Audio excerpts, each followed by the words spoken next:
Om Shri Sai Ram. Invoking Swami's blessing to guide us all through this offering. And my most welcome Sai Ram to all of you. I am Sai Basamurthy from Group 4 SSC, and I have the privilege of being your MC for this morning's offerings. We're all gathered here today to celebrate the life of someone. Someone you may regard as your mother, your father, your teacher, or your friend. A person who always has such a divine love that transformed the hearts of the most sinful and confused people and set them on the right path, the path of love and love only. As I understood in my SSC classes, all the other human values cannot exist without pure, fundamental, and universal love.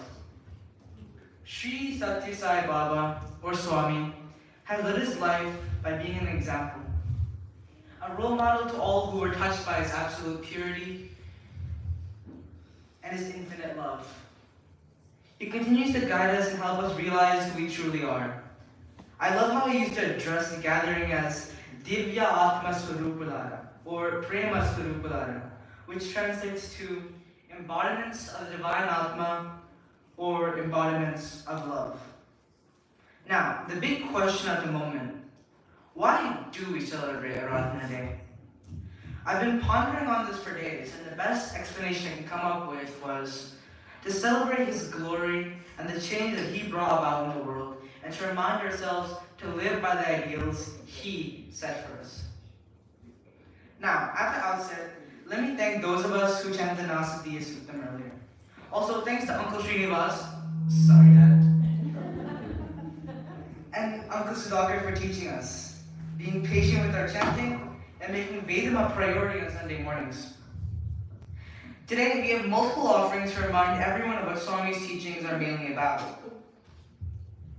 Now, I'm sure all of you have heard of Swami's most famous quote, "Love all, serve all." This seminal teaching is being elaborated in the first presentation by some of our fellow SSC friends. With all that is going on in the world currently, we all surely agree and understand that love and peace is what we truly need. Let's all invite them on the stage with a round of applause.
First of all, let's take time to applaud again for that.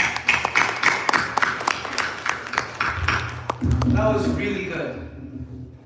No distinction of our race or the color of our face. Swami's message on loving all is very clearly surfaced by this lovely song. From understanding can practice truly come. Just a few call-outs to our very own assistant devotional coordinator, Auntie Ursula, and Uncle Srinivas, who are supporting.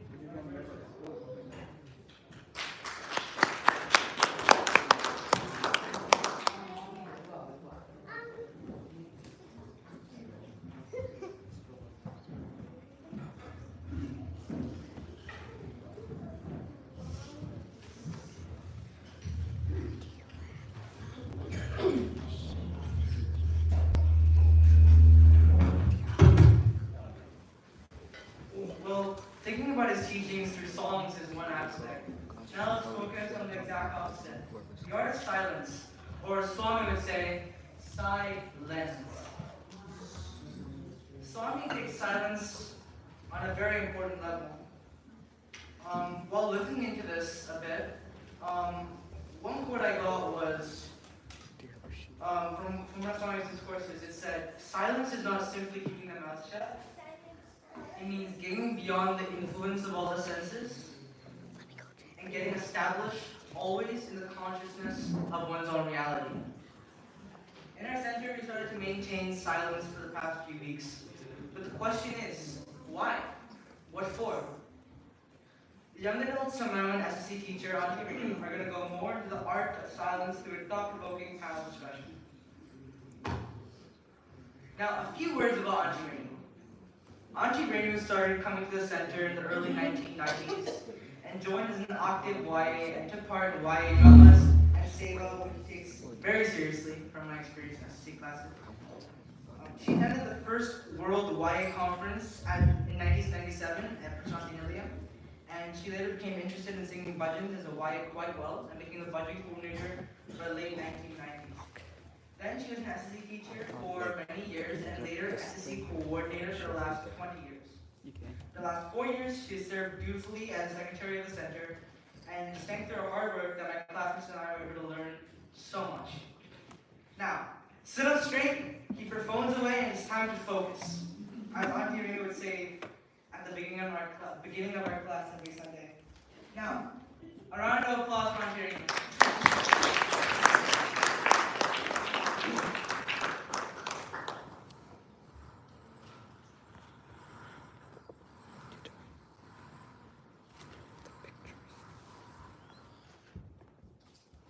Hi, everyone. I'm not sure where you got all that information from, Saidi, but almost accurate. Sairam, to everybody that's gathered here today, I am very thankful to Swami for giving me this opportunity to facilitate this part of the program. Can everybody see the whole panel? Yeah, do you want to move over a little bit so you can see these aunties, very important stuff they have to share with us? So if everybody can scoot over. If you're sitting on this side and you can't see all of them, please move over. Thank you. Okay, this is a great way to explore Swami's teachings on this special Aradhana day. We would like to begin by introducing some of our special panelists today. We have, I think this is going according to the age. Auntie Zarina first. And then we have Mirza, Priya, and the youngest female up here, Divya Devi. Okay, so that'll be our female panel. And on the other side, we have Uncle Dilip, Sridhar, Ben, and Shiva.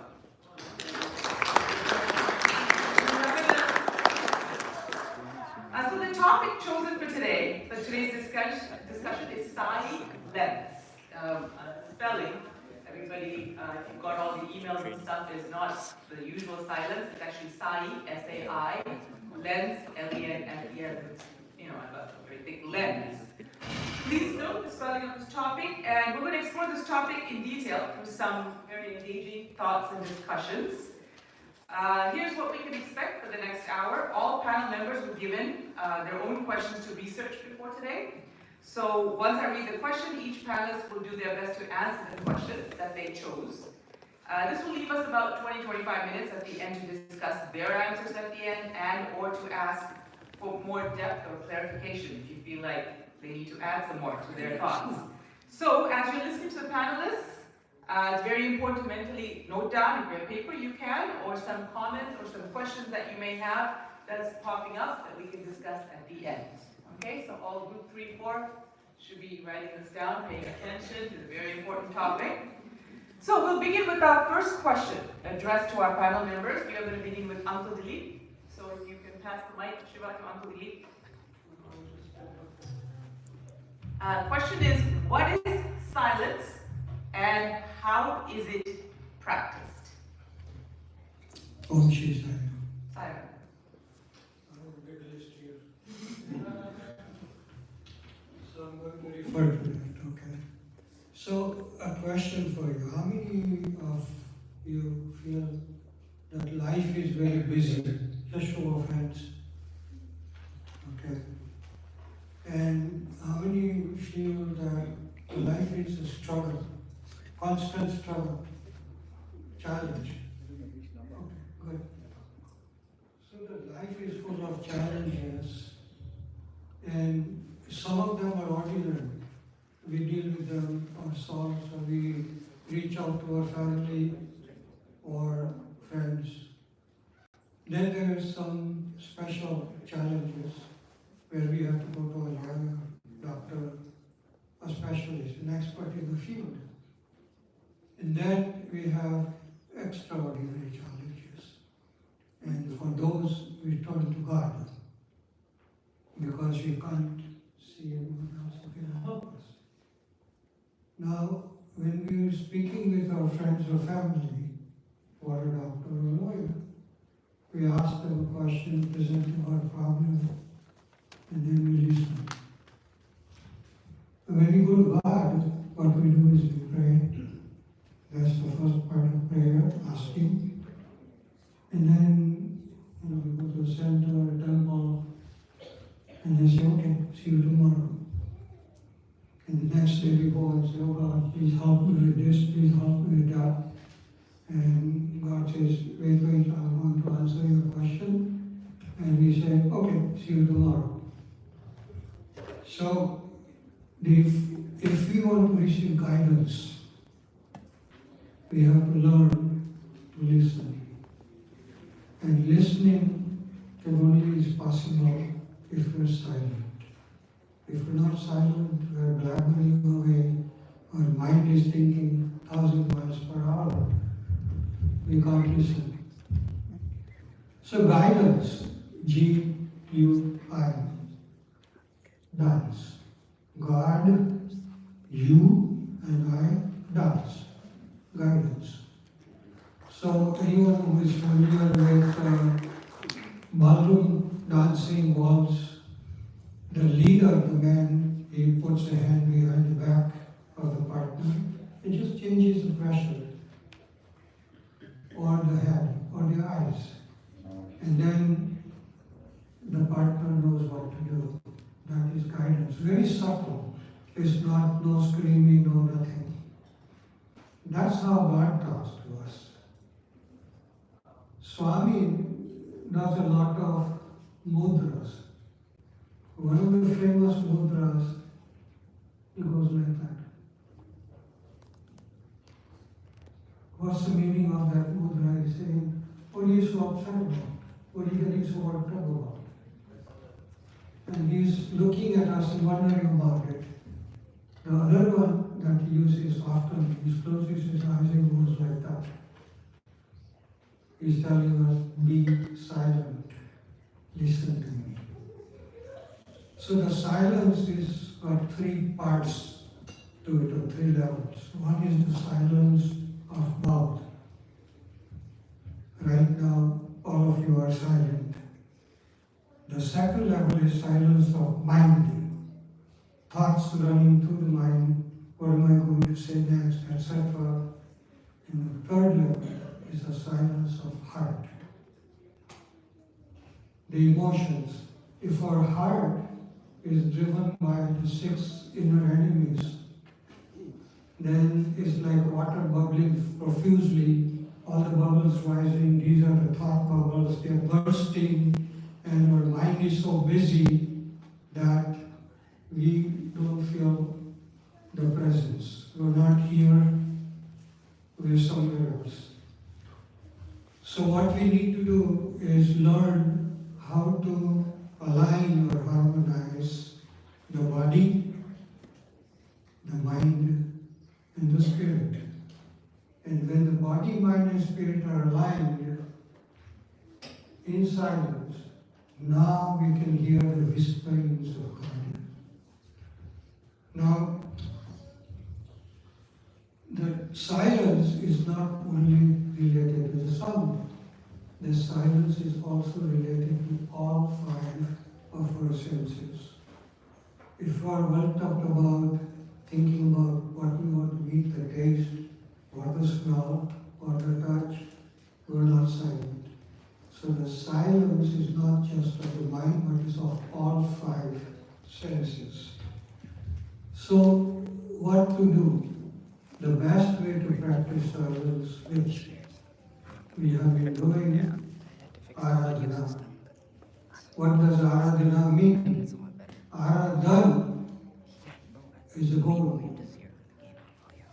And Aradhana is a process we use to achieve that goal. So we have to practice silence just the way an Olympic athlete practices high jump again and again and again and again. And when the high jump is clear, what they do? They raise the bar, make it more difficult. That's what we have to do. That's the message. Now, to do this practice requires patience and perseverance. And so we go to Shirdi Sai Baba. He had only 2 messages, Shraddha, Saburi. Saburi is patience, Shraddha is faith. But note that patience is only directly proportional to how much faith you have. If I don't have faith in you, I won't be listening to you. So therefore, the most important thing in our practice is Shraddha, or faith. Faith in whom? In Swami, that is who is within us. So silent, Aradhana, silence, that's what we need to do every day so that we can whisper to Swami. Later, if we get a chance, I'll describe to you how Swami sends messages through physical manifestations. But right now, we'll move on to others. Thank you, Uncle.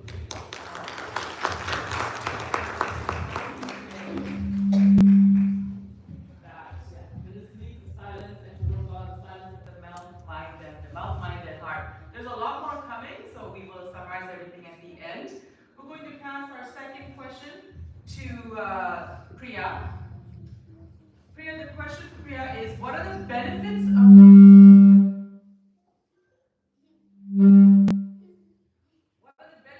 practicing silence? Thank you for asking me these questions. Saidam to all. It is easier for us to develop good habits when we understand the benefits and know why the habit is good for us. Silence is not just keeping quiet and not talking. It is about controlling the manas, vak and karma, which is thought, words and deeds. For all devotees, practicing silence helps us feel the Lord's presence and divinity in our hearts. Only when we are silent can we truly listen to Him speaking to us. Only then can we live our lives according to His divine will. In addition to spirituality, there are other benefits of Maunam. Practicing silence calms our brain and removes all distractions. It helps us concentrate better. We can focus more on our studies. Our listening skills become better and our quality of life improves. Practicing silence also makes us more creative. It helps our brain observe and create new ideas. If the mind is constantly tired and stressed out, it cannot become creative. Another benefit of silence is we can understand ourselves better. When we do silent meditation, we can listen to our inner feelings. This makes us become self-aware and peaceful. It makes us feel good about ourselves. There are no words to explain this feeling. Yogis and modern experts say that practicing silence makes us healthier. It helps us sleep better and makes our immune system stronger. It also helps us feel young and cheerful. When we don't spend time in talking, we are more productive because we are mindful by being in the present. Studies shows that people practicing silent meditation have higher emotional connection, better quality of life and healthier relationship. They also feel more grateful, humble and purposeful. All of us take our mental health for granted and neglected it because we have no time to turn off the constant chattering in our minds. Our brain also needs some rest to become healthier, just like our body does. Imagine there is a secret cave with lots of treasure in it. It can give you peace, healthy, happiness and a meaningful relationship. This cave cannot be opened by anything in the world except a single golden key. And the golden key to peace and happiness is silence. That is all I can say. Now I will be silent. Sarah. I hope the youth and the children were listening to that. There was a lot of information there as to the benefits of practicing silence. We'll come back to that. But a lot of things, concentration, right? Helping you sleep better, understanding ourselves, which is why we're here. So many things that she mentioned. Excellent. Thank you, Priya. We're going to move on to Ben. Ben, your question is, what does silence have to do with the human values? Thank you. Om Shri Saram, everyone. Very grateful that I got the opportunity to, be part of this panel because it actually forced me to be silent and to really reflect and get in that mode of like, I have to really be before I can talk about it. So thank you for this opportunity. When I think of silence, I think we're very fortunate that we're not just looking at silence from like the S-I-L-E-N-C-E, but also the Sai part, S-A-I, which really allows us to be quiet, but also contemplate on Swami and the Swami within us. So that's an extra layer that we get to practice and feel and express.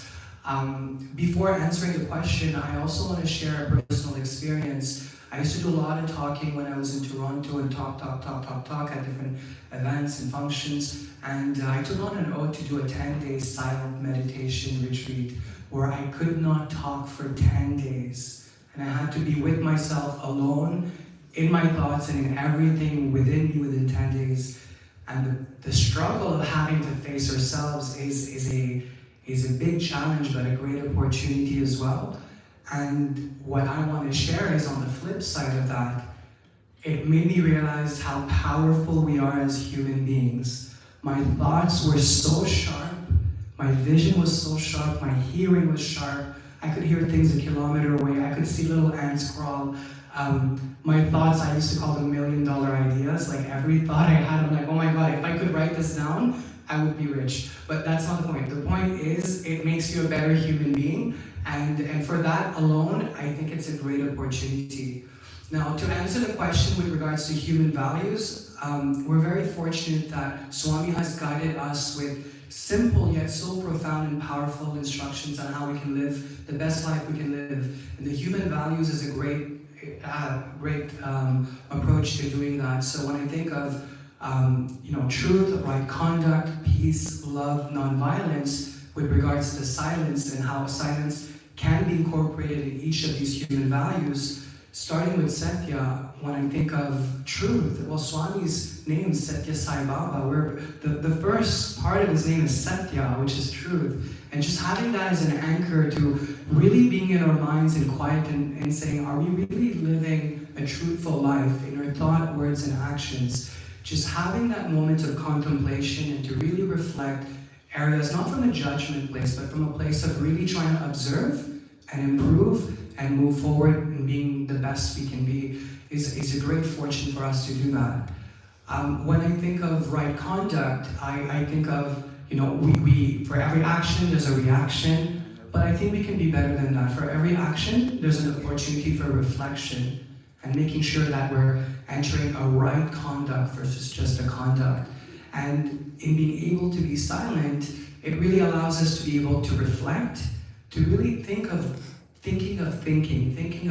what we're thinking about, thinking of what we're intending to do, and think before we do it if it's the right thing. Even if it's a fraction of a second or even 5 seconds, having that moment to think and to reflect in silence allows us to be able to make better decisions. Life will bring us challenges, will bring us good moments, hardships, and moving on to peace. When we're silent, it allows us to really anchor ourselves from ourselves, the small s, to the higher self, of us really thinking about, like, feeling the storm, acknowledging the storm within us, the challenges we're facing. And I think the first step is when we're in peace and when we're silent, the acknowledgement of feeling what we're feeling and knowing that we're actually taking time to reflect on that is a great opportunity to then, from that place, feeling peace within and then moving forward. And there's a lot of power in being able to do that. We're Sai devotees, we're trying our best to live our best lives, but we're humans as well, and we're faced with family, friends, just some things happen to us. So having that peace and that chance to use silence as an anchor for us to be able to make better decisions and have better interactions with the people in our lives is a great fortune and a great opportunity for us. When I think of love, I really think that, Swami's, one of the quotes we heard today, love all, serve all, it really is all, like, love all, serve all. And so when we're quiet, at least from my personal experiences, I really feel that the truth within me prevails, and where things are going well are being spoken, but the things that we haven't dealt with are brought forward, and we have to deal with them. So if we're given a chance to deal with them, we're also given a chance to deal with them in a loving space and in a way to be able to be in better service for ourselves and the people around us. And finally, when I think of nonviolence, we can claim to be nonviolent in our actions, but we also have an opportunity through silence to reflect on our thoughts and our words, and really think about how we can be nonviolent in those aspects as well. So for me, when Swami says love all, serve all, there's also the next part, which is help ever, hurt never.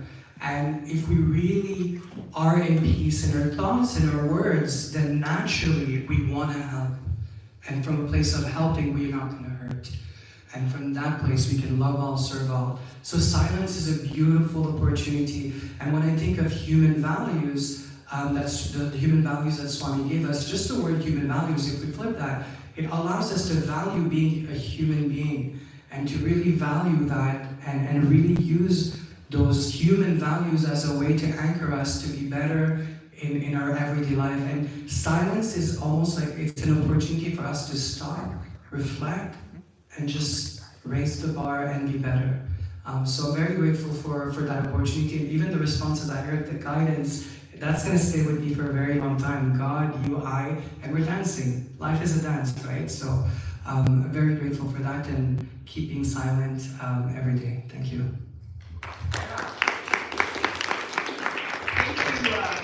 Thank you, I like that name better, for your deep understanding of the 5 values and how they're all connected. Absolutely, 10 days. Wow, that's a lot of days. Swami actually asked for how many do you think Swami asked for you to be silent? Group Group 4 and Group 3, how many minutes, how many hours, how many days do you think Swami asks you on a daily basis to try? What do you think he said? 24 hours? How many hours, seconds, minutes do you think he's asked you to be quiet, silent, to reflect? Just like Uncle Ben said. Sorry? 11 seconds is for meditation. Okay? We're talking about just sitting silently. Anybody? An hour? Yeah, that's pretty good. An hour would be good if you can reflect for an hour silently. He's actually said, anybody else? 10 minutes is correct because she sent out these documents that we read and we're getting all the information from. 10 minutes is correct. Swami has said, just 10 minutes. 10 minutes. I mean, obviously, we have to build from 10 minutes to an hour to a day. He also did another discourse said 1 day, a week, set it aside if you can, or 10 days. That's even better. All right? So good. Thank you for that. We're going to move on to Auntie Mirza. Mirza has been running the study circle for our parents on a topic that they all have been discussing, sealing on desires. So our next question for Mirza is, how does practicing silence help us with sealing on desires? Thanks, Renu. So first I will explain what the meaning of sealing on desires is. Bimal, are you recording? My dad specially requested a video about silence to be sent to my mom. So sealing on desire means exercising control over your desires. So for the last couple of months, like Renu said, I have been discussing sealing on desires. So when I reflected on this, what I concluded was that silence can help put sealing on desires on each one of the topics that we discussed. For example, for food. So like we all talk or we all watch TV while we eat food. So Baba says the sound vibrations, they travel through the food to our heart and to our mind. So we need to practice silence while we are eating food. And practicing silence doesn't just mean that we are staying silent. It also means that, there are no sounds, there are no negative sounds coming from TV around us, and also we are not having any agitated arguments while we are talking and eating food. So one way to put sealing on desires for food is by remaining silent while we are eating. The next topic that we did on sealing on desires was for time. So Baba says we spend excessive time in gossiping, in talking, like about unnecessary topics, in holding arguments, so that wastes our time in so many ways. So Baba says to be silent, to only talk when it is very essential, and that will not waste our time, and it's a way to practice sealing on desire on time. And the next topic we are still to discuss, it is about mental energy. So we can preserve our mental energy by observing silence, by preserving and cultivating our mental energy. Baba says, our mind is like the radio. Whether you are talking with others or you are only thinking within yourself, you are still consuming energy. So to prevent wasting that energy, to prevent wasting that mental energy, you need to practice silence, because otherwise you will be wasting power, energy, and the mental meandering of your mind. The last but not the least topic that we will be discussing in our next, hopefully sealing on desires, is about spiritual energy. So silence is the first step to spiritual practice. So how we can put sealing on desires is by observing silence, yoga, and meditation, which all are silent activities, and they establish a better connection between nature, environment, and soul. So when you have a better connection between all these, then we tend to practice sealing on desires on environment. Like we plant trees, we avoid wastage of resources. Last but not the least, Baba says you can hear God's footsteps only when you practice silence. Thank you. Thank you, Nisa. We did touch upon cell phones, so we'll come back to that at a later time. But thank you. That's an excellent way of looking at energy, time, and food. We're going to move on to Auntie Zarina. Auntie Zarina has been practicing meditation for decades, right? And so this should be good. So Auntie Zarina's topic is, what is the connection between practicing silence and meditation? Saram to everyone. Pranams to our beloved Baba. This is quite a deep topic, and what everyone has said and will be saying is all inclusive in my talk, but not as in detail. So bear with me. Through Swami's teachings and blessings, we have been given this opportunity in actually dwelling into our life, the purpose of our life, through many means. He has given us many practices, many information. The first one that I can think about, which is pertaining to my topic, is in the 9-point code of conduct, meditation and prayer is the first. The purpose of my talk today is looking into comparisons, differences, or just similarities of what it's all about. Meditation and silence. Just get my things going here. Okay, Baba said meditation is actually listening to God. Silence is likened to reaching the point of total quietness. Only in silence, as everybody's been saying, one can hear to that Baba has said and listen to the footsteps of God. That is so profound. You don't want to hear my walk-in, no. Baba says, as regards to meditation, I shall give you the most universal and the most effective form. It is the first step in spiritual discipline, the practice of Jyoti meditation. Jyoti meditation is also a preparation for silent sitting, meditation, and silence. It is a technique to bring stillness to the body, mind, and senses. I'm not going to go into detail what meditation is, but I will say what Baba says it is, because it's so appropriate. Baba says meditation is a process for self-inquiry. It is a technique usually taught by gurus or teachers or teachers. He said, as everybody has responded again, silence is God. We've heard the saying, silence is golden. Silence is the sound of the universe. What does this really mean? There are similarities and differences in ways of practicing both meditation and silence. Silence can be practiced consciously at any time and anywhere. That is physically or mentally. For example, while praying, you can practice silence without you actually knowing it, but it's there. But consciously, if you make the effort, it will happen. Even during singing, you can actually practice silence, because you want that inner noise inside of you to slow down to that point where that silence reaches the depth within you to reach the point of what the bhajan or the song echoes.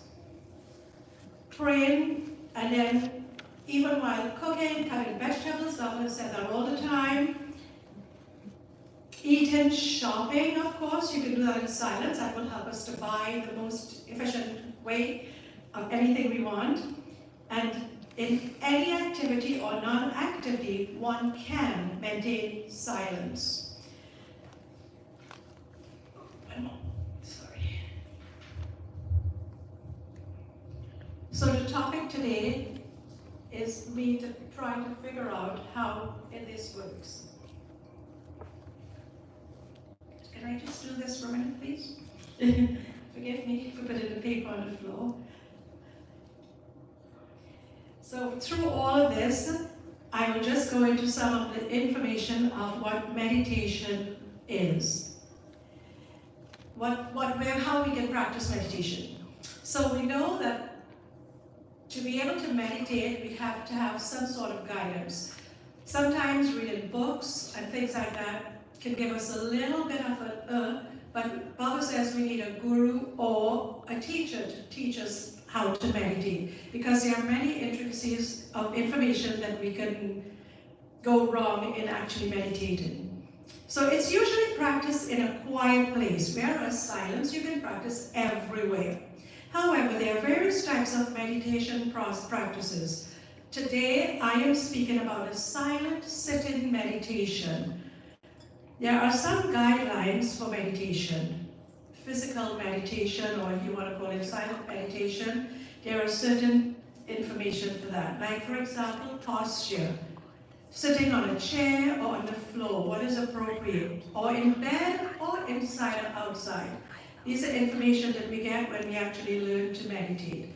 Place and time at one's convenience. That is very important. Because what time of the day should one meditate? When should one meditate? Before eating? After eating? Just before going to bed? As soon as I wake up? When should one meditate? Meditation is a process of quietness. For example, disturbances of pets, children, and one of the most important one right now, phones. Noises can be jarring to the body and the nervous system.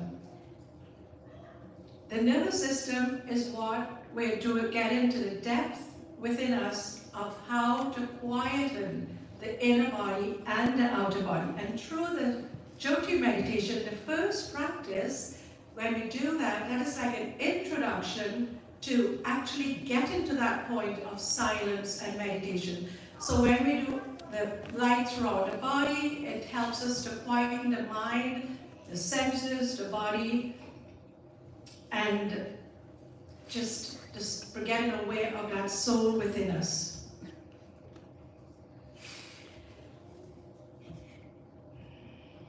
So Baba has given us that meditation. Now I'll just end with, they both intertwine. One is not better than the other. We must realize that. They both help each other to get us to that point, to that journey, the soul journey from within. Ultimately, the benefits and goals are the same. Reaching to that point of complete unity and connection with the Supreme Manifest and unmanifest, with infinite possibilities of physical and the spiritual world. That's why Baba stresses a lot on prayer and meditation. In ending, I came across a couple of quotes, soul-searching quotes. I got some off, I don't have all the persons who give it, but one is, how can one recognize the soul within? Can we? One will recognize it when it recognizes us. And that's very, very, very deep. I was stuck last night when I got that one. I still don't understand it, but I'm just giving you the quote.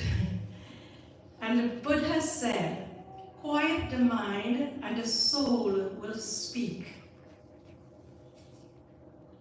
Yeah. And just to end with that most wonderful saying that everybody has been quoting this morning, Baba says, love all, serve all. It's a powerful echo. That seems to be the theme today in some other area. Because without serving and loving, without silence, we can't really do that to the fullest. And one of the quotes, consciousness has no boundaries, only love and unity. Sarah, thank you.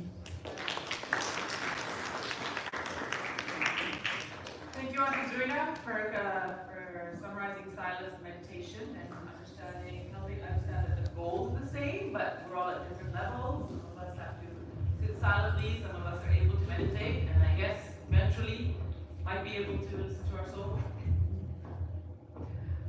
Okay, moving on to our youth. We have two youth, I guess, are you also part of the youth? A youth over 40? Because then you're not. Alright, so I'm going to start with Shiva here. Shiva's question is, what are the challenges that we face as we practice silence? So to start off, I would actually like us to practice some silence right now, just so I can talk about the difficulties. Though despite this, I know that many of you have been staying silent throughout this entire presentation. So for 10 seconds, let us try to stay silent both in speech and also try to do it with thoughts as well. So I'll give you guys 10 seconds to do so.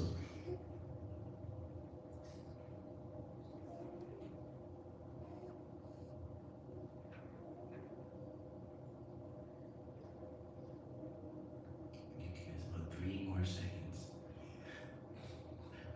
2 more seconds. 1 more second. Alright, you get the, look at me now. Okay, silence. So, while we were having that moment of silence, what were some of the difficulties that you guys were facing? I will answer these as a rhetorical question. I will answer. Some of the things that you may have been thinking were the sound of the fan, the sound of Shiva constantly talking while we were trying to be silent. I said 5 more seconds, 4 more seconds. So, for silence, there are many difficulties that we face.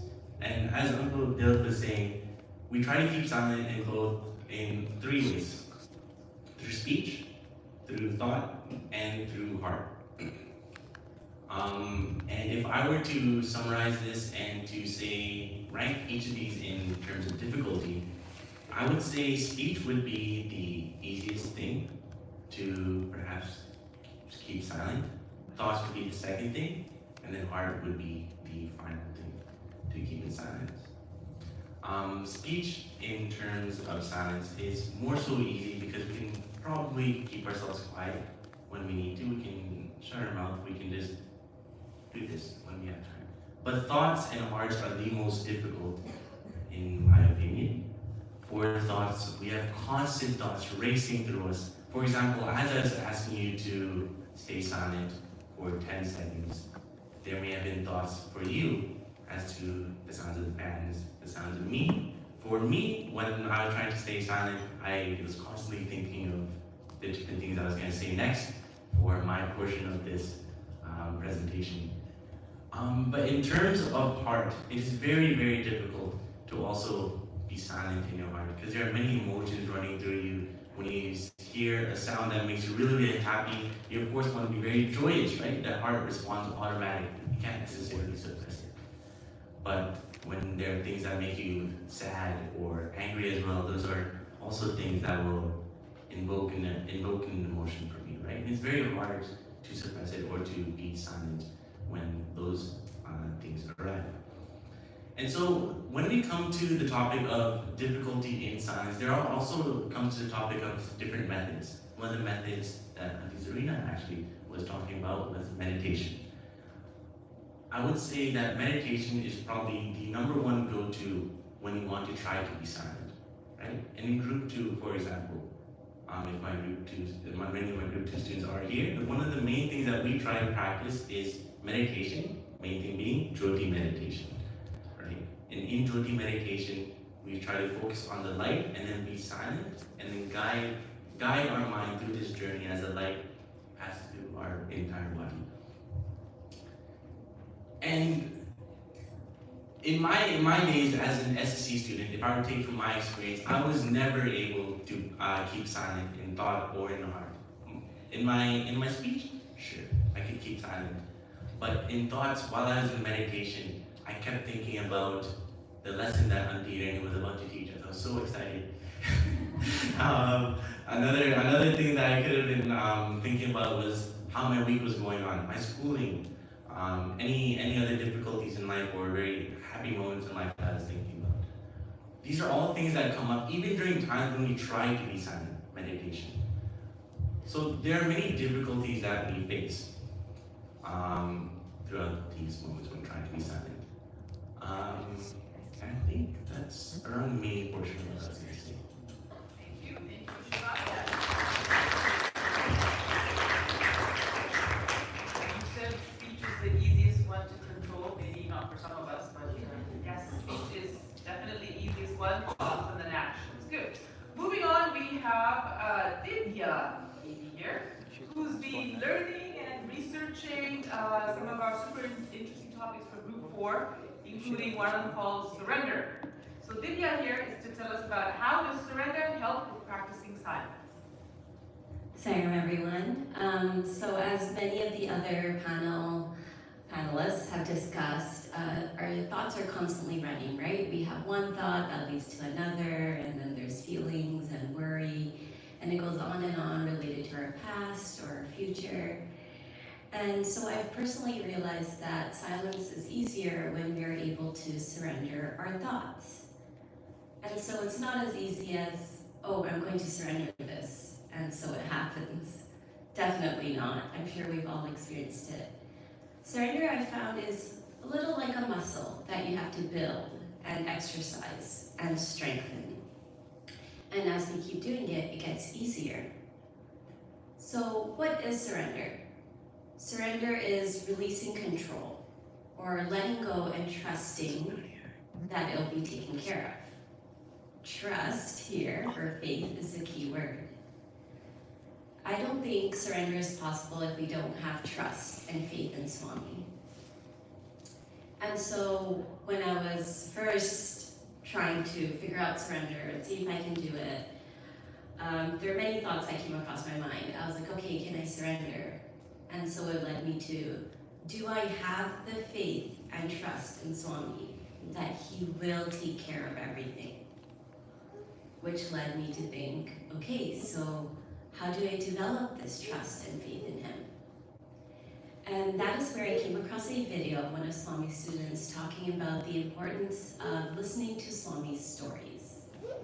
And as we keep listening to them, we will be able to understand that Swami is the creator. Everything happens according to his will. So everything happens according to divine will. So everything in our lives also happens according to divine will. And when we're truly able to understand that and grasp that concept, we will be able to surrender. But of course, in the actual act of surrendering, I have used two techniques, I would say, and I would love to hear if someone else has used other ones. The first one being, I will vocalize it, so actively say it out loud or in my mind, like, Swami, this is bothering me, or this is my worry. I surrender it to you. Please take care of it. And that's it. We stop there. Another version of it is I imagine that worry or that thought in the form of a flower, and I visualize myself offering that flower to Swami's feet. And so you have surrendered it. And again, full stop there. And the reason why I say full stop is because when we are surrendering, again, we're releasing control. And so if we're releasing control, we have to be stern with ourselves. No more thinking, no more worrying, that's it. We have to stop right there. And as we keep doing it, we'll find that sometimes we'll surrender and the thought will creep back in. It's like, hi, I'm here. But as we keep doing it, we'll be able to see those thoughts and worries. We'll be able to acknowledge them and surrender them. And it gets easier and easier, like that muscle that we are building. And as we keep doing it, those thoughts will be like passing clouds. And so that's where we will find silence. And with the silence, then we will be able to hear Swami's voice from within, which will further help build our connection with him. Thank you. Sayonara.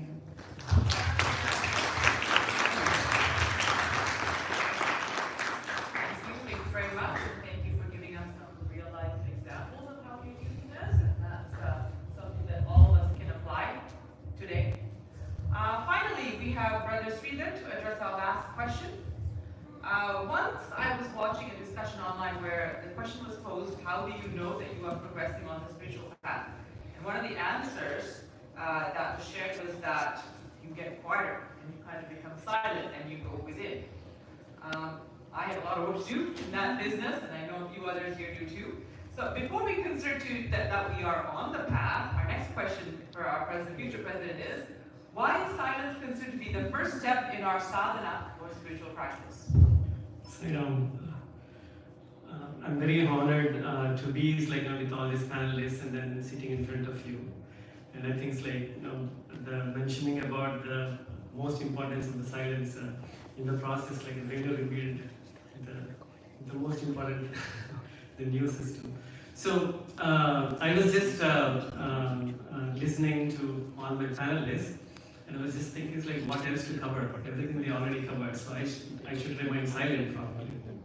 So let me try in slightly different ways of probably, because most of the things of the silence, because as Sister Nirza was mentioning about sitting on the desires, she did already mention about why silence is the first step of the spiritual practice. So as you know, the silence has different stages. You all understand silence and then the deeper silence, right? So there's a stage of sushupti and then there's a stage of samadhi. As we are talking so much about silence here, I see many devotees are already in sushupti state and then in the deeper state still. So let's try slightly different. And when Brother Shiva was asking you to actually remain silent for a few minutes, a few seconds, right? We all actually in the process of spiritual practice, we are trying to connect to the higher divinities within us. In the process, we try to connect. So when he asked you to connect, when you asked to actually do practice silent for 10 seconds, how many of you close your eyes? Right? So it's that's why I just trying to bring it up is whenever it's a matter of we want to actually practice silence, first thing, natural instinct, what we do is we just close our eyes. Isn't it? Actually. So why is that we are closing our eyes? Anyone? Seeing within. Okay. Yeah. So it's basically a distraction. So you're trying to avoid the distractions. Isn't it? So the first thing is, if you want to calm your mind, you want to avoid the distractions. Isn't it? How many of you when actually Sister Kirtia sent out an email saying that we are practicing the silence for next 24 days, right? So how many of you wanted your spouse to actually practice silence at home? It's my spice. Yeah. So one of the thing is basically is about whenever we want silence, right? So basically it helps us to basically calm your mind down, and then so that you can actually get away from all the chatter happening around, right? So if you're actually for example, we all experience when we actually go to a function, for example a marriage function or anything, there's a DJ sound happening around, and suddenly you met somebody who's very important, and then you want to have a very important conversation. What do? It's so tough to actually talk to a person, isn't it? When there's so much noise happening, and especially if it is an important thing, you try to find a quiet place around, and then you just move around there. And if possible, you will try to find a small room, and then once you go in room, you shut down everything. You close the windows, you actually close the doors, everything, and then try to have conversation. Why? It's because you want to shut down all the noise around, so that you can listen to the noise inside the room. Yes? The same thing, we want to shut down everything else so that we can actually focus on our inner voice, what's happening.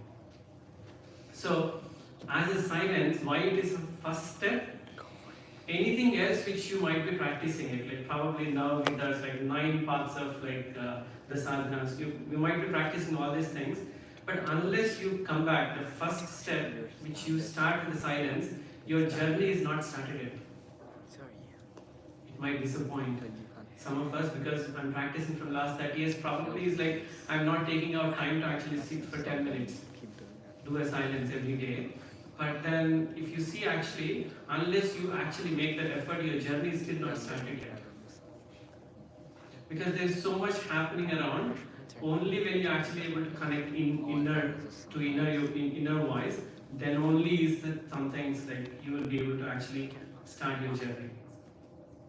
So another beautiful thing, after we finish all this program today, what we all do. Go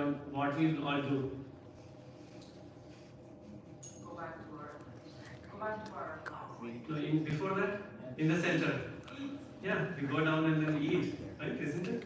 So it's like we'll find a nice company, it's like within our friends, and then we go at the dining table and then we'll start talking nice topic and then we'll be eating, isn't it? And in the process, after a few minutes, there'll be an inner voice which will be keep shouting, "Stop! Enough eating! Stop!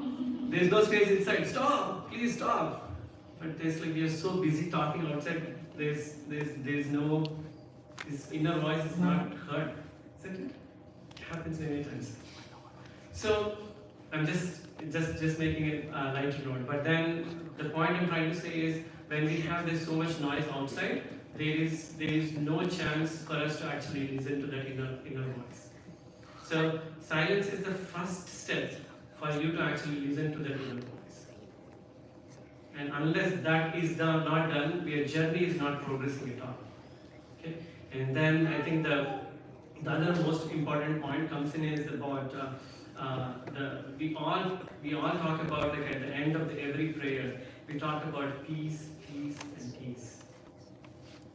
And Swami said the 3 P's, like basically when we talk about, one is the outer peace, all the place around, like having the peace. The other one is like basically the inner peace and the deep inner peace. And that peace we will be able to only attain in the silence. And that's why he said after all these sessions, when it is done, go silent, so that you can actually retain that peace. And it comes only with that silence. Right? So it's like though every session, at the end of every session, Sister Kirtya makes sure that she puts that slide that silence after the congregation is done. And then we are on our own words generally. It's like we have our own reasons. But then the ultimate spiritual progress only starts with that silence. Isn't it? Okay, so the helps and for many of the younger kids are here. Again, I still don't understand. I'm still negotiating with my daughter all the time. It's about whenever we are learning, in the process of learning, okay, it's like if you go to any library, anywhere, the first things on the walls everywhere it is written saying, please maintain silence. It's because, anyone wants to say the reason why? Why is silence is promoted in libraries? Yeah, right? So it actually helps you to focus. It helps you to concentrate. Why is that examination halls, absolute silence is maintained? If you need a learning, then you have to have a silence around. Then only it can work, right? Having a lot of music will never actually promote you to have the learning. So this is constant discussion I always have with my kid. But then it's a 2 different school of thoughts. But then what I believe in is basically that silence actually promotes that. And only we'll be able to develop focus with having the silence. And the last point I would say is the mindfulness is being in the moment. How will you be in the moment? Only by staying silent. Otherwise, your mind is constantly somewhere else. Or it's is it in the future or is it in the past, right? Only is in order to be in the moment right now, what we are all doing basically is staying silent and then just focusing on current thing, what's happening, be present, isn't it? So those are things. I think one last thing I wanted to ask question is when Sister Renu was asking the question, how many minutes of Swami is recommended to do the silence? It's 10 minutes. But how many of us are actually practicing 10 minutes of silence? Beautiful. Let me put the question the other way. Are we not practicing silence in the daily 8 hours? Yeah? No, you're practicing solitude. Not silence. There's a difference between solitude and silence.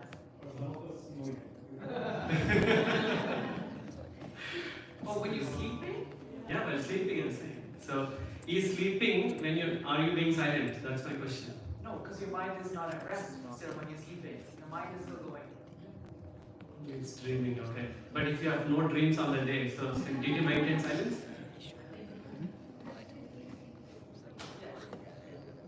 Is it silence? Yes.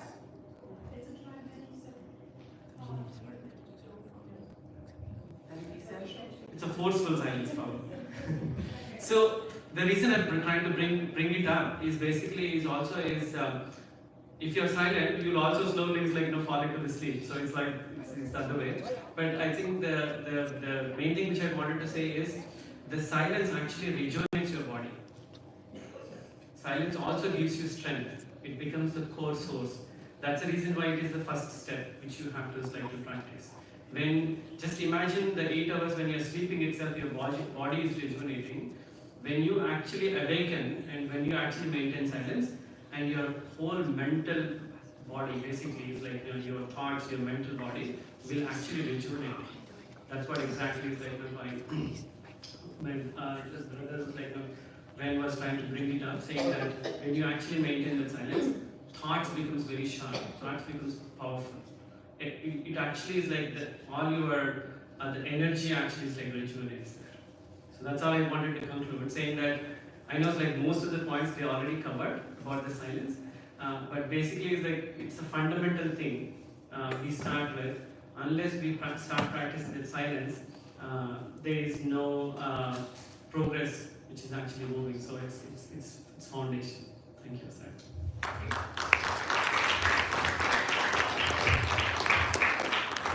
Obviously why we picked this topic and why it's so important. So as some of you know, the spiritual wing of our Sai Center came up with this idea of silence for this as a sadhana for this Aradhana day. We were to take a few minutes or hours, as Swami says, to put an end to all this endless dialogue with our minds. So the basic idea was to give our mind a break. That's also during sleep and during the day. We were challenged to practice silence and contemplate on God and His message. So the idea was to stay silent, but during that silence, no distractions, as has been said before. So the participants in this sadhana were able to offer over 500 hours of silence to Swami in the past couple of weeks. Yes. But this is a good amount of time, considering our congregation. Maybe we could have spent a little bit more time on a little bit more of the contemplation. The panelists have done a great job of discussing this very important topic. Thank you. How much time do we have for questions? Okay, so we have about 20 minutes, and then obviously the hour of this and the 20 minutes is not enough to even start understanding this concept. We will start with some questions. Does anybody have any questions for a certain panelist or a question that the panelists can answer? Okay, we have a question. Brother, just read it. Go ahead. Ami. So there are two areas that are complaining for me. You could consider as complaining. They may not be after discussion. One is spirituality is not a serious business. And then the second topic is silence is essential for spiritual progress. So they are not actually comparing, but there's some points in time where they might be. So how do we go about reconciling these two? So we are supposed to be bubbling with joy, and at the same time, joy also is an emotion. So how do we reconcile these two? Connecting spirituality and silence? Or? No, joy. Joy. Expressing joy or being happy, being joyful all the time, and which probably ends up in the way we speak and the way we interact with people. And someone who's totally, what we call saintly and then very silent all the time. So these two things, how do we? That's a good question. Very beautiful question, brother. I think to me, it's this is how I see it, is that if the silence is the ultimate thing, and if we don't have to even speak, probably Swami would have never gave the mouth to the human beings itself. So when he is given it, nothing but there is a use for it. So we are supposed to be using it. So we're supposed to, as the sister Nirza was mentioning about all the reasons about seeking our desires, we should be just using to the most appropriate. And as you said, how do we actually make sure that these both are combined? The joy, or like being like joyous and then being able to connect with everyone. As far as like we are getting this external joy from outside, we are looking. We can still use our mouth and then we can talk. We can actually like enjoy with having that, get those joys like what is required for us.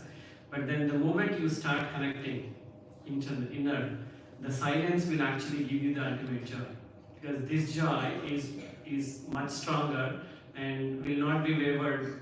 Generally, is like when compared to the joys like what we're talking about, by connecting with different people and then getting the joy, the outer joy, what we're talking about. That's how I see it. Any comments? That puzzled me a lot, that question, happiness, joy, and things like that.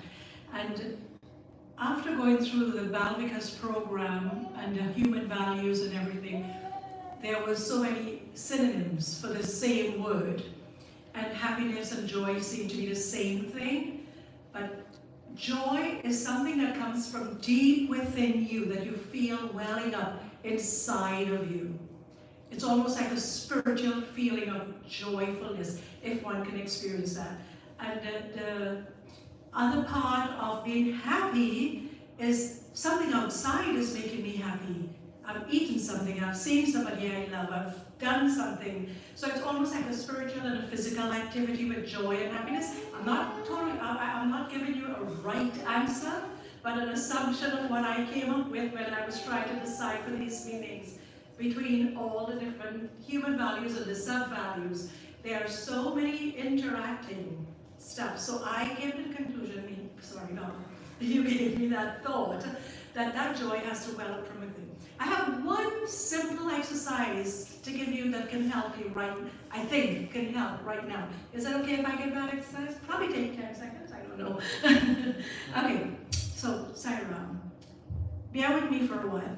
Can you close your eyes quietly and sit quietly? Forget, just relax. Just relax, totally relax.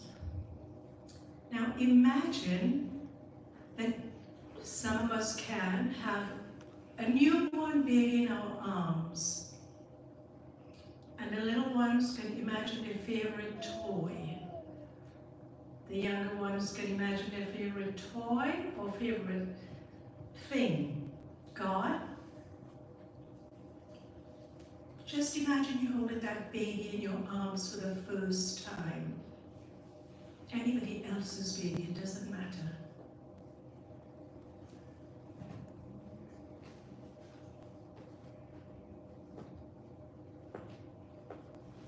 Open your eyes. 1 second. Just close your eyes again. And now imagine Swami is in front of you. His presence is there with you. Or your favorite God is with you right now in that moment.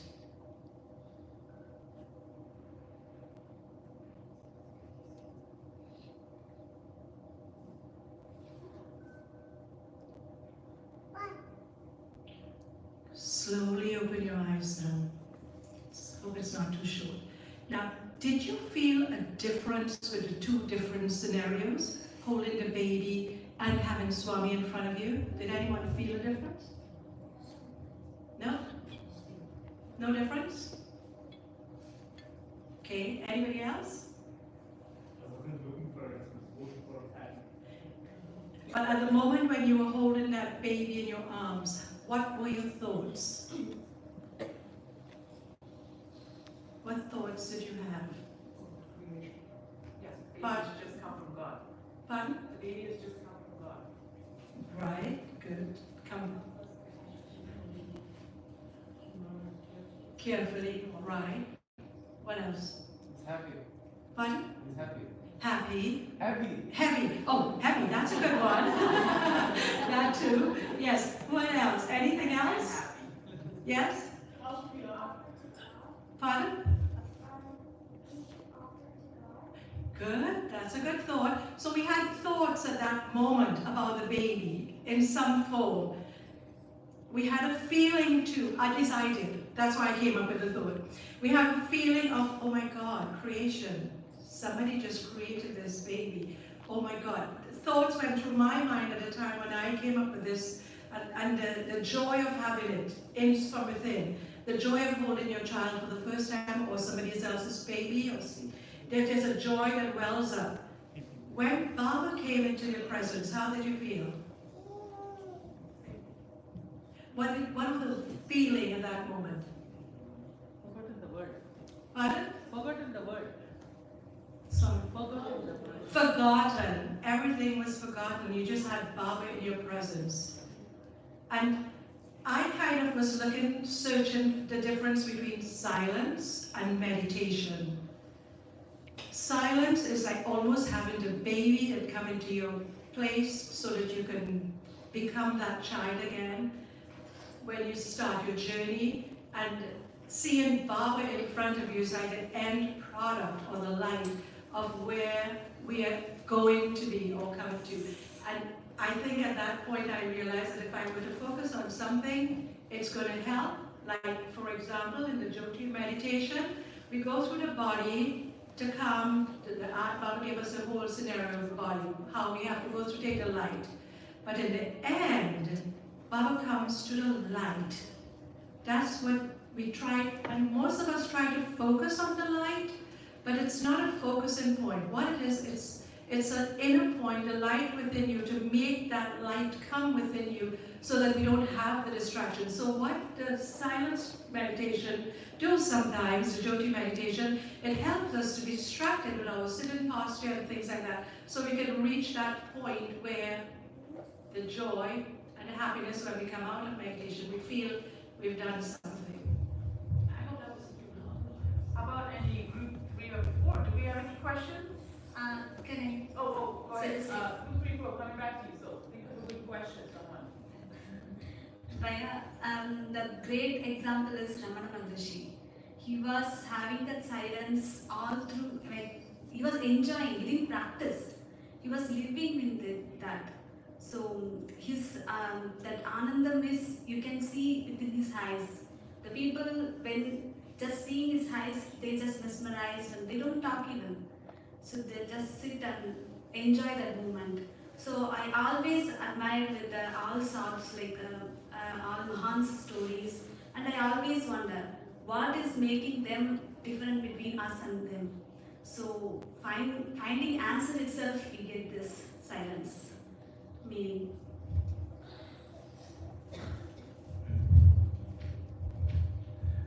I just want to say I love your question so much, because it is a question I've thought a lot about and I still am exploring.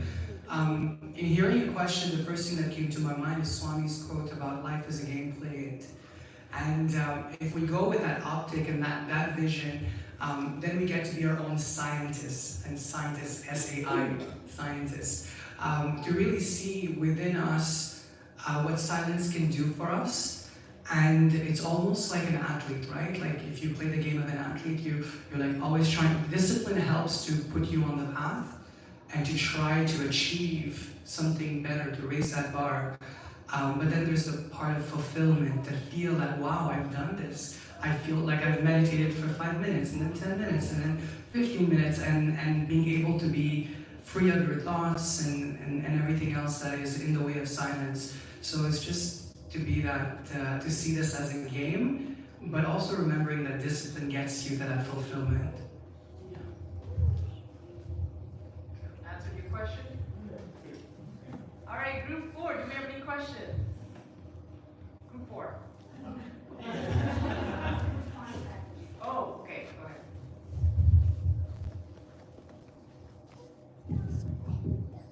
Saya, loving Saya, everyone. It was a wonderful morning listening to beautiful understanding about silence. Saya Srinivas, I'm not here to answer your question, but maybe I was reflecting as you just mentioned your question, which is very relevant to many of us.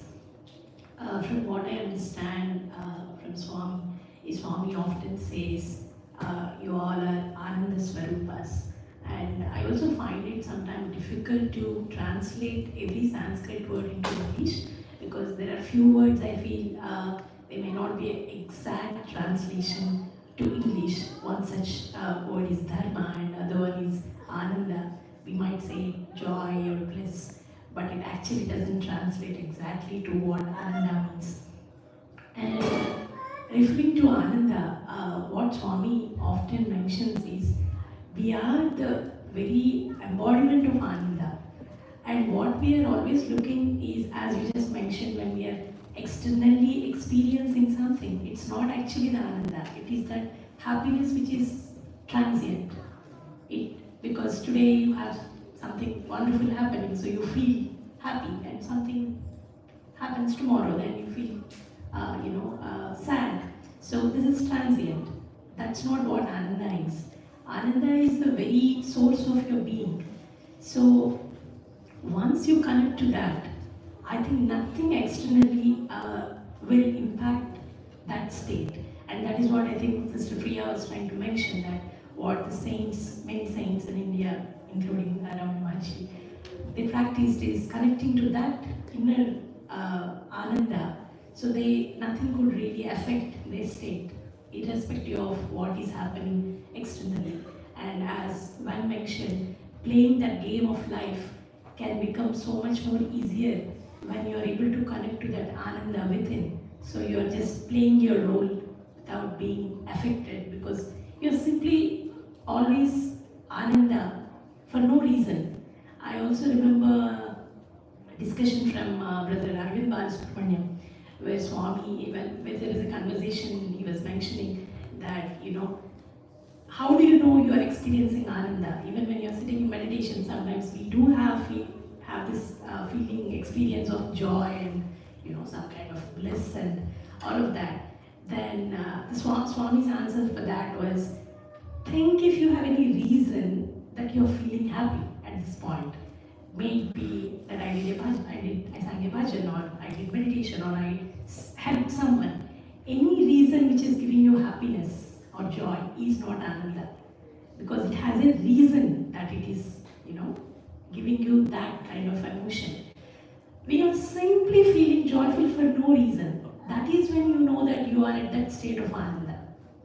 Irrespective of anything that's happening, or you are doing something, or something is coming to you, irrespective of any of that, simply in that state of bliss for no reason.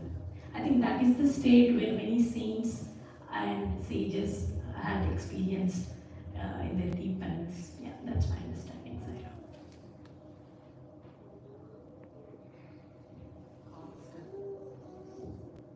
All right, group 3 or 4, any questions? Do you have a question, Srimali? Maybe you have to move up. Oh, the mic doesn't come all the way down.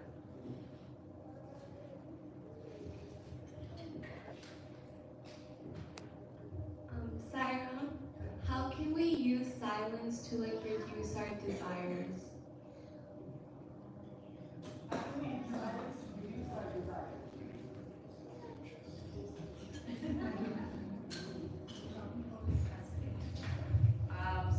Desires. So like I discussed, silence to reduce our desires. So there are so many desires, like we talked about sitting on desires. So like food, and then you are about time and everything. So which desire are you talking about?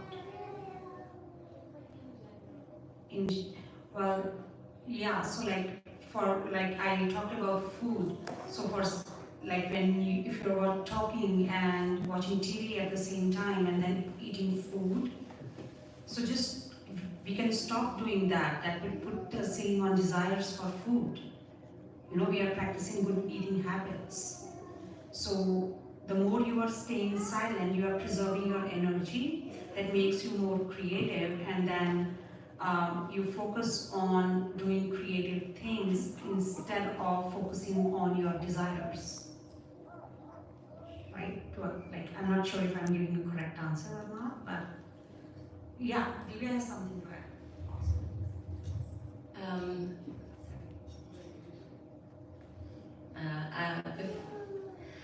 Before we get there, I'm just going to make my point. when you asked that question, the first thought that came to my mind is when we are more silent, I find that we are able to like detach from the world around us. So we aren't as affected, or eventually we aren't as affected by the different things we want, or what we want to buy, or what we see, and we'll actually be able to connect within deeper. So when we're able to connect within deeper, like all these different things that we desire, or our mind desires, won't have as much value. And so with silence, we can connect to what we truly want, which is not those material desires.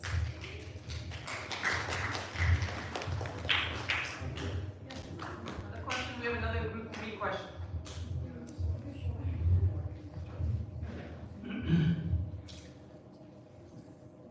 Desires and needs. Desires are what we have, and need is what the universe has. When we experience a lot of desires, desires are a noise. When we are in silence, silence allows us to distinguish between the desires and needs. And what happens is when we are silent, now the desires are automatically reduced because we are focusing on the needs. When we focus on the need, lens, what's the function of a lens? Lens focuses, magnifies, clarifies. So when we are inside lens, when we are focused on the needs, not only our needs, but the needs of the universe, desires automatically fall away.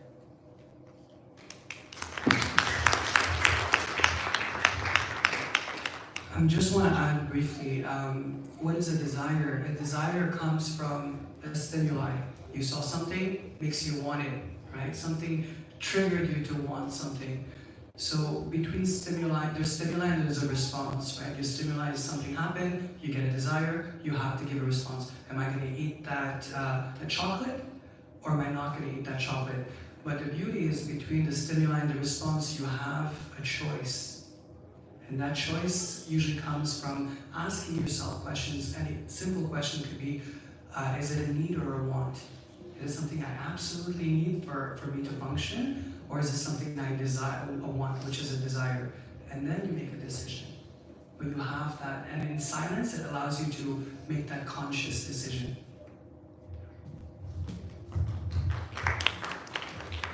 Just one quick note. Many of you have heard the story with Dr. Sola about silence. Have you listened to that? No. No? Okay. He was talking about silence and God. And after that, I started to do a practice that if a thought that I don't want comes to me, or a desire or something, just say, I am silence. I am silence. And keep repeating that, what happened, what you can. And what happens is that eventually that will dwindle away. Now that's one exercise I use. Other people use different things, but that was one of the ones that I used. And so it helps your mind to quieten, and then you will get what you want, eventually, through the grace of God. When we observe silence, can we get rid of attachments and delusion? So does that mean, like, because I know divinity said that we can get detached. So is that like a way to ascend the spiritual staircase and like get moksha? Can you repeat that again? When so divinity.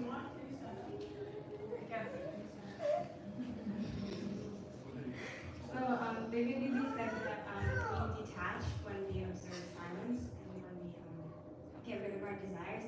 So does that mean that silence can help us fully detach ourselves from the world and everything around us and get rid of that delusion and moha? It can, but that's not your duty right now. Basically what Tiranya said, I think yes, definitely silence does help us detach from this world because we're quieting that chatter that's within our mind, which is connected to the world and the roles that we play in our life and this body. But of course, we do have to live in this life. But again, I think science will help us to, like Ben said, play the game, but not be attached and have all those emotions and worries and everything that comes with it.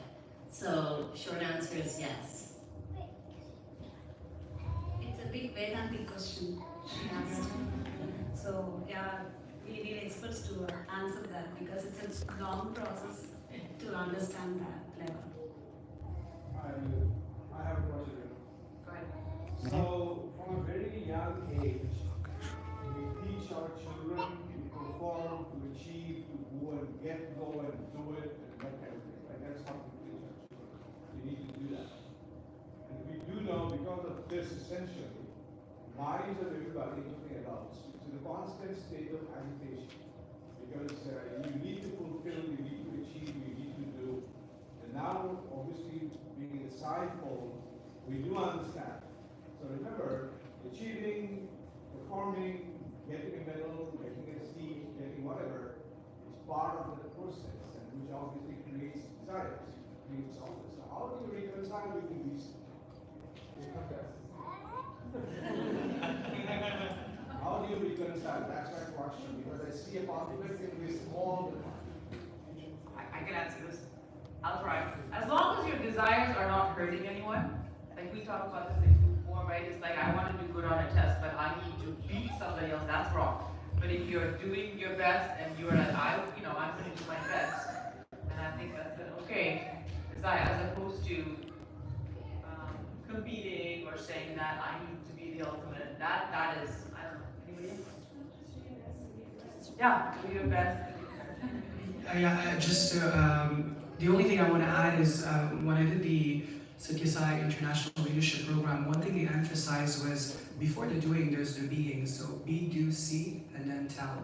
So doing is important, but really being in that state of like believing that you are already it, right? Like sister said, like Ananda, like you're already in bliss, and then life will happen, but you bring yourself back to being in that bliss. So I think that's the only thing I wanted to emphasize. I'm going to repeat what you asked just to make sure that I understood it. So one is to be involved, be busy, continue to work towards excellence and achievement. And the other one is the silence. The answer to that is in the Gita. Chapter 2, verse 47 has 4 messages. The last one is you do not have a right to be lazy.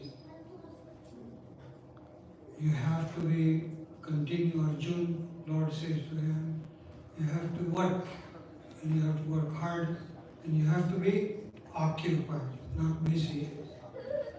Chapter 2, verse 48. The first message is Yogasta Kuru Karmani. Be in the silence. Yoga means the harmony of body, mind, and spirit or heart. Be in silence, be in harmony with the universe, and then be busy, then be occupied. So silence is the simple practice that allows us to be totally occupied all the time and yet being completely yoga. Thank you.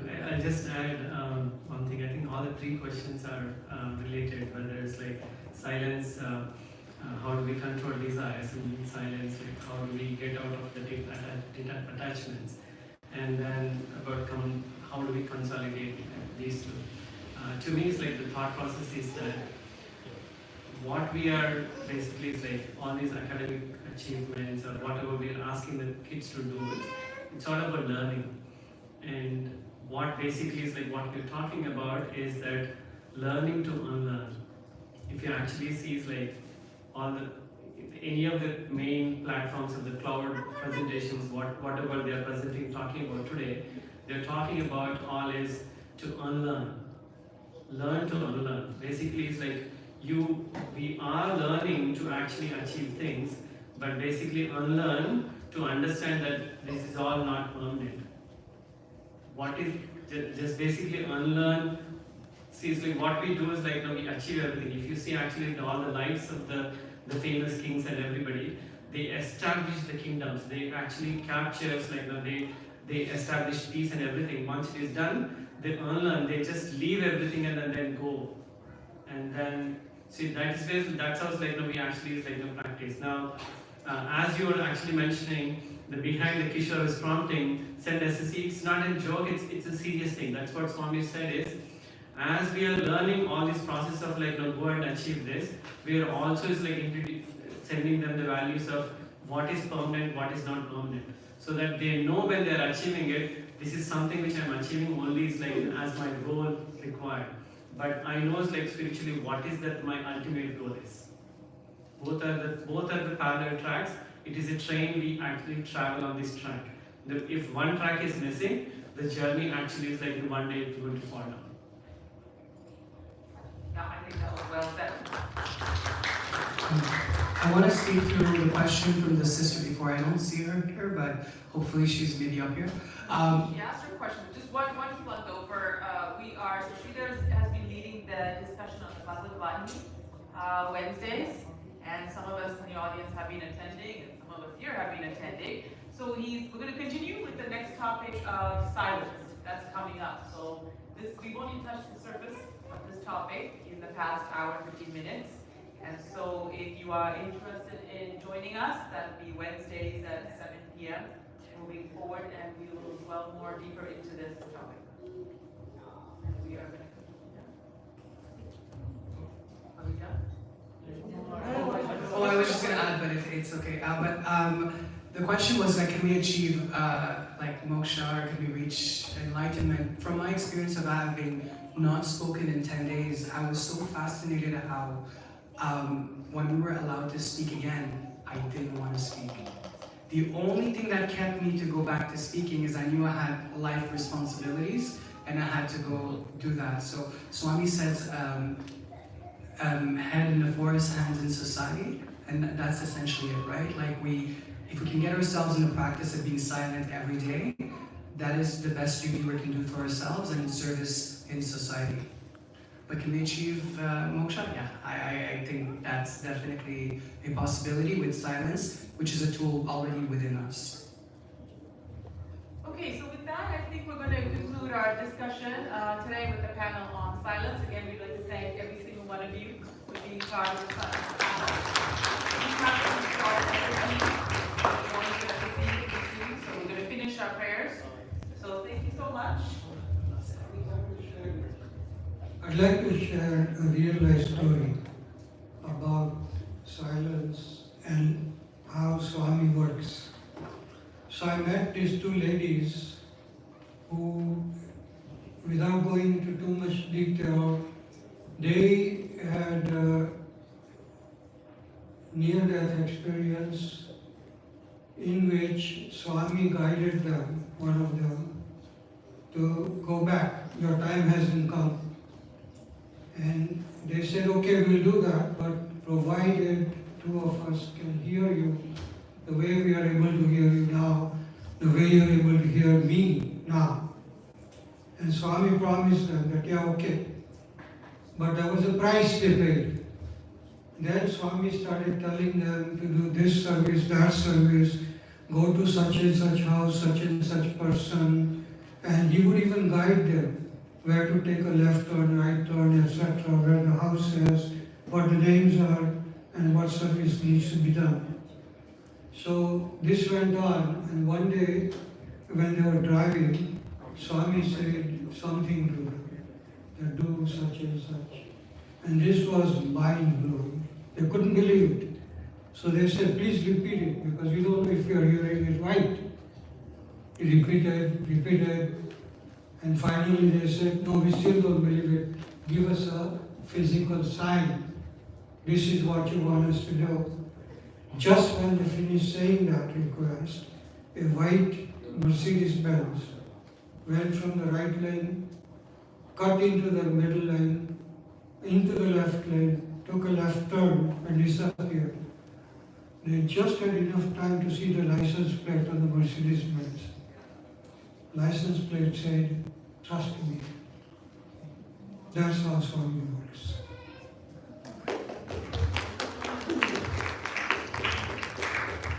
Sarah, thank you. And yes, we are all working on trusting Swami on a daily basis, all of the time. A lot of work to do. So we'll conclude with that. I think we next have a musical offering by the adults, and then we'll do our final prayers before we have an hour of SSC, and then we at 1:30. 12:30. Thank you, Tyler.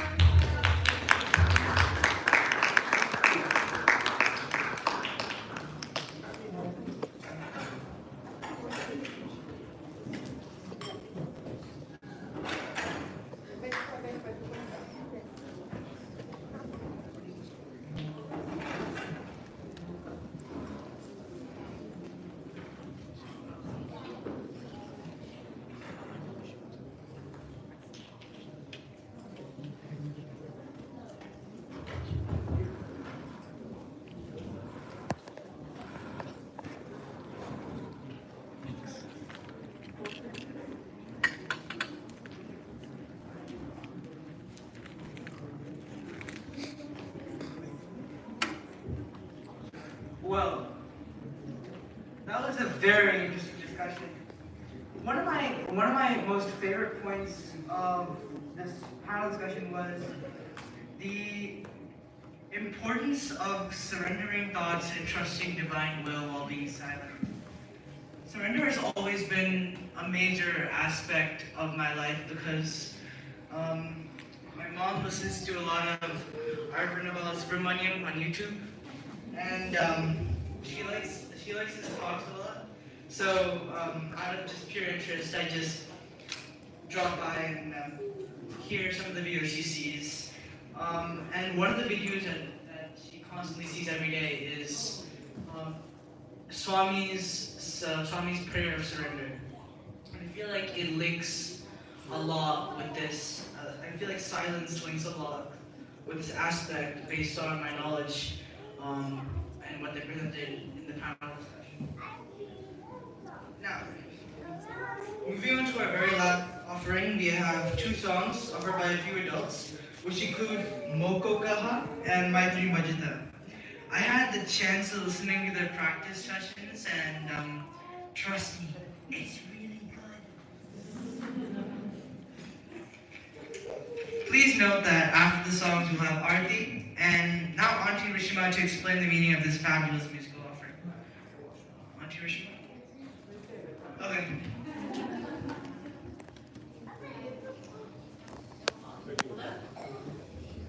Hello, can anyone hear me?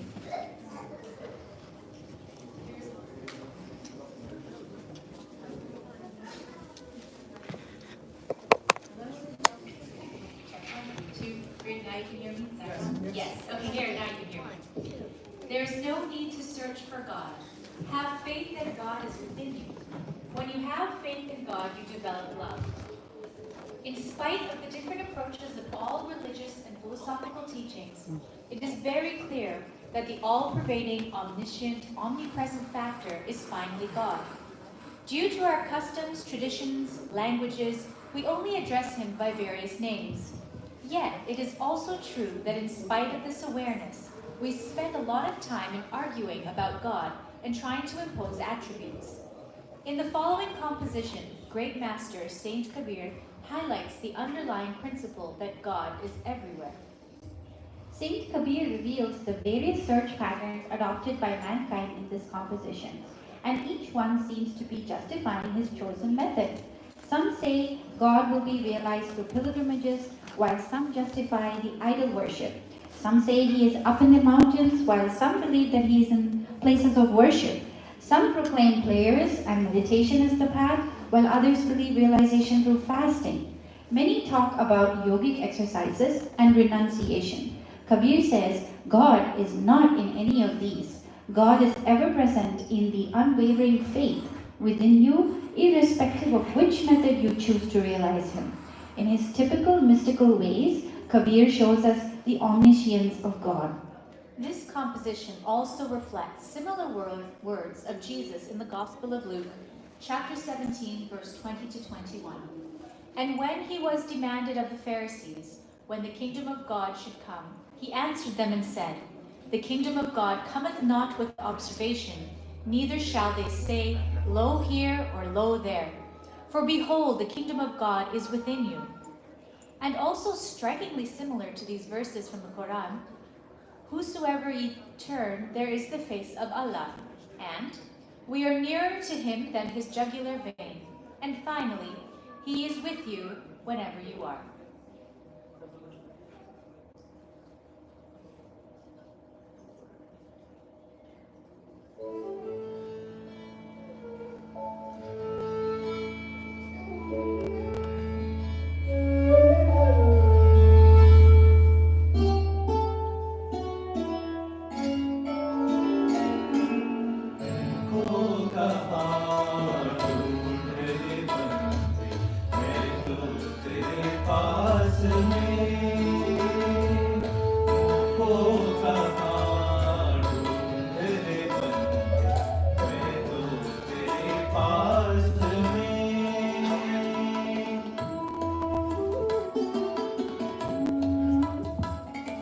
ना तीरथ में ना मूरत में ना एकांत निवास में, ना तीरथ में ना मूरत में ना एकांत निवास में, ना मंदिर में ना मस्जिद में, ना मंदिर में ना मस्जिद में, ना काशी कैलाश में, ना मंदिर में ना मस्जिद में, ना काशी कैलाश में। हो कहाँ तुझे बंदे, मैं तो तेरे पास में।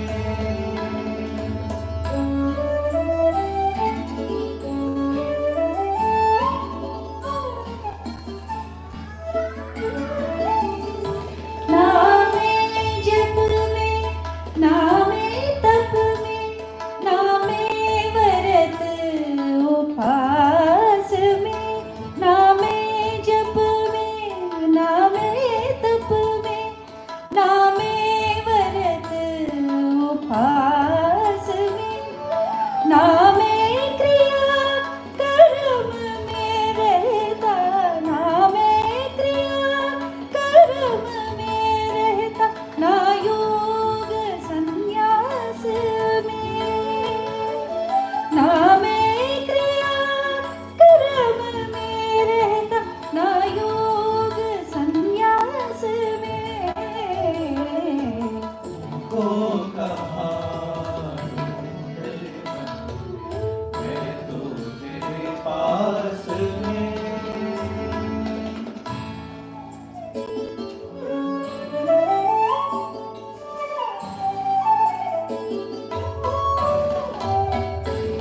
नहीं प्राण में नहीं पिंड में ना ब्रह्मांड आकाश में, नहीं प्राण में नहीं पिंड में ना ब्रह्मांड आकाश में, ना मैं प्रकृति प्रवर गुफा में रहता, ना मैं प्रकृति प्रवर गुफा में, सब शासन की सांस में, ना मैं प्रकृति प्रवर गुफा में, सब शासन की सांस में।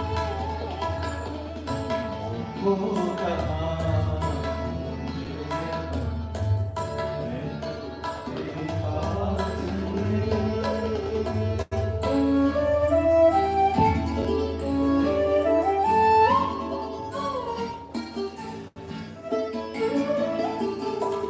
खोजे हुए तुरंत मिल जाओ, कुछ पल की तलाश में, खोजे हुए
composed in Sanskrit by His Holiness Sri Chandrasekhar Saraswati Swami, 1894 to 1994, the sage of Kanchi, renowned as Paramacharya or Mahaperyava. We humans have been given many treasures by the Almighty, Mother Earth being the most supreme of them all. Mother Earth is large enough and ready to give us all that we desire, like a Kamadhenu, a wish-fulfilling sacred cow. Let us respect the blessings and learn to coexist happily and peacefully with the rest of the Almighty's creations. Let there be love and compassion amongst us all, and let us renounce war and aggression for power. Let us serve with friendship and humility. May the combined notes and prayers ring in good health and assurance. May peace, happiness, and friendship prevail across communities, countries, and continents. May all people of this world be happy and prosperous.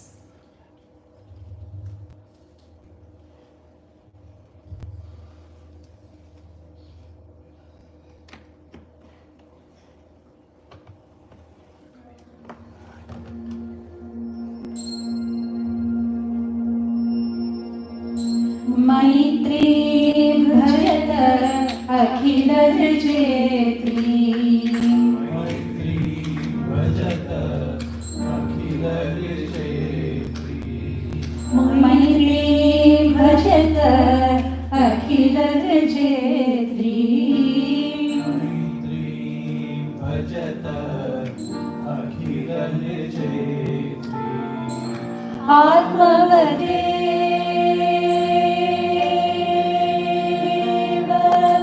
आत्मवदेव पराणपि पश्यत आत्मवदेव पराणपि पश्यत युद्धं त्यजत स्पर्धां त्यजत युद्धं त्यजत स्पर्धां त्यजत त्यजत परेष्वक्रममाक्रमणम् त्यजत परेष्वक्रममाक्रमणम् मैत्रीं भजत अखिल जेत्री मैत्रीं भजत अखिल जेत्री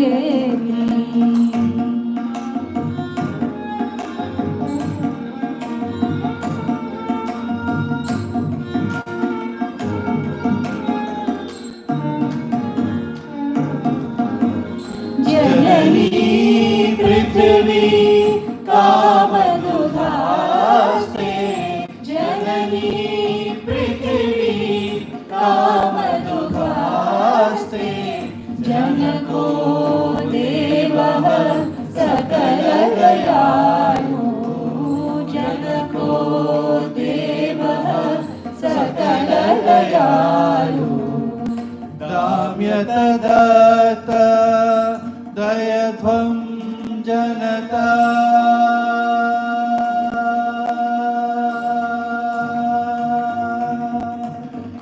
दाम्यत दत्त दयध्वं जनता दाम्यत दत्त दयध्वं जनता श्रेयो भूयात् सकल जनानां श्रेयो भूयात् सकल जनानां श्रेयो भूयात् सकल जनानां श्रेयो भूयात् सकल जनानां श्रेयो भूयात् सकल जनानां श्रेयो भूयात् सकल जनानां श्रेयो भूयात् श्रेयो भूयात्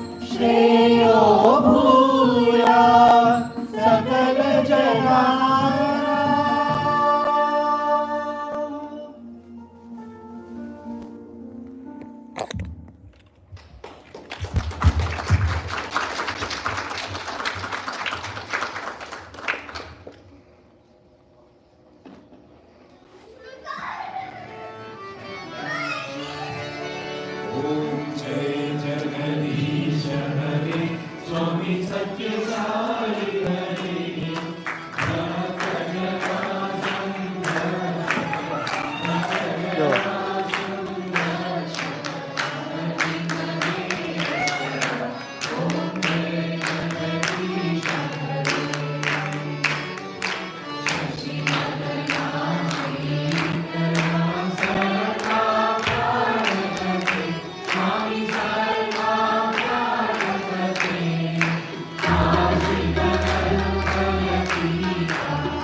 My humble pronouns to their dear divine Lord's feet. And thank you all for being with us today. I know we're sort of late in the program, and I'm reminded by the comments that I got once before appearing before the Associate Chief Justice at the time. And they said, either you win the judge in the first 10 seconds, or he won't hear anything you're saying. And we're now very much past the first 10 seconds of the program, so I'm not sure how much more you can understand or take in what I'm saying, but I wanted to reflect a little bit on how we started our program with Sai's words. Sai, our MC, I want to thank you for doing a great job today. And he started by talking about love.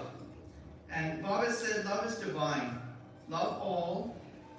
Impart your love even to those who lack love. Love is like a mariner's compass. Wherever you may keep it, it points the way to God. In every action in daily life, manifest your love. Divinity will emerge from that love. This is the easiest path to God realization. But why aren't people talking about this?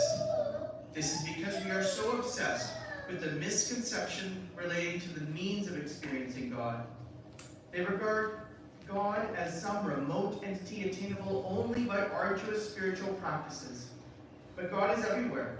There is no need to search for God. All that you see is a manifestation of the divine. All the human beings you see are forms of the divine. Correct your defective vision, and you will experience God in all things. Speak lovingly, act lovingly, think with love, and do every action with love-filled heart. It's from Satya Sai Speaks, volume 29, chapter 28. I do want to thank everyone for this lovely program, the presenters, the panelists, our esteemed panelists, the children with their presentation of their song. And I wanted to as well just remind everyone that we're going to continue with our sadhana today by chanting the Sai Gayatri while the kids are in SSC. And before that, I just have a few announcements with respect to Seva, and then Kishore is going to come and tell us a little bit about the program next weekend. With respect to our Seva, upcoming Seva, we have Sandwich Seva this Friday on May 3rd here in the center, as well as a Meals to Go preparation on this coming Sunday before Isha Ramadan. It'll be a simple Meals to Go preparation starting at 8:30 in the morning before the program next Sunday. We debated whether we wanted to continue with the Seva program, but we thought it made little sense to celebrate Isha Ramadan by not doing Seva. So we're going to continue, and we look forward to seeing everyone next week starting at 8:30 before the program. And then we have the following week again, the to-go meal Seva on the Sunday, May 12th, as well as the sandwich Seva on May 31st. Now we do want to ensure that we allow everyone to have an opportunity to continue the Seva activity in the summer, even when we don't have SSC in our normal Sunday budgets. So we are looking for some leaders to just take charge of the different dates we have in July and August, and I can help you with those. Especially the Meals to Go Seva that we do for the people in the downtown east side. We want to continue to help with this important activity, even if we aren't here in the center regularly. So, and if being in charge doesn't mean you have to pay for everything, not at all. It just means that you are able to organize the purchase and then preparation and ensure it is done. So please let Sister Renita or myself or any of the side executive, side center executives know who can help us with that. Now, sure, if you want to come up or you can. Hi everybody. So next Sunday we have Isha Ramadan. We are starting at 10 o'clock. If you're able to come earlier, we are starting Seva from 8:30 to 9:30. Okay, so if you don't have young kids, please come nice and early. Otherwise, 10 o'clock the program begins. We have bhajans, dance, and we have speech and art competition. This is a new idea we're trying this year. Our SSC students will be presenting either short speeches or artwork. So we'll be judged. We have 4 judges coming. Very excited. Okay, and we'll end with a sandwich, not sandwich table, sandwich buffet. It's our lunch. So it's not the same sandwiches.